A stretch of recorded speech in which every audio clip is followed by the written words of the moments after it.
Roof made with 3 tons of gold turns out to be the least valuable part of the Potala Palace. But 1300 years ago, there wasn't even a single brick or tile here, just a steep, barren mountain. You stack up stone walls here, preparing to build a palace in the sky. But the mountain top is uneven, and the walls keep collapsing, giving you a headache.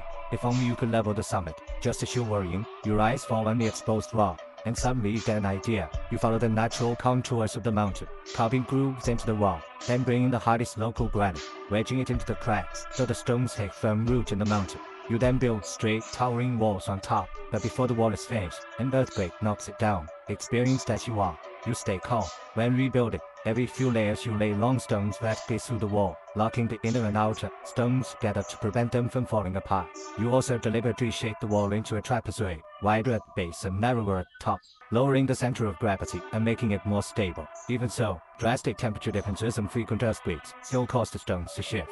But you quickly come up with another ingenious solution. You carve small pits on the top and bottom of each stone, and a shallow groove on the side. Then you stack stones layer by layer, forming a continuous channel. Next, you heat the channel and surrounding stones with charcoal, and pour in iron rods heated to 1500 degrees Celsius. Once cooled, the iron acts like modern rebar, firmly binding the stones together. After that, you seal the gaps with specially made clay, completing the stone wall.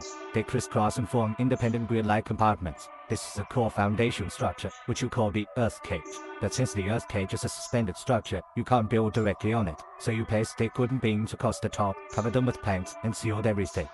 To prevent the wood from warping or leaking, you added a layer of crushed stones and compacted them tightly with clay. In this way, you turn the steep slope into a flat, solid floor. You continue building stone walls upward using the same methods, but the higher you went, the heavier the top became, making it unstable again. To reduce the weight, you used local white horse grass, tied it in bundles, and stacked it on top of the walls. You added a curved protective cap on top to keep rain from damaging it. The walls were still rough, so you polished them using a special mud mixed with milk and oil, then painted them with mineral colors. To show your power and status, you expanded the palace and built 7 magnificent golden roofs. Congratulations, you have invented the Potala Palace. The 7 golden roofs may be dazzling, but they are merely decoration. The truly priceless treasure lies in the ingenious techniques hidden within the mountain stone itself.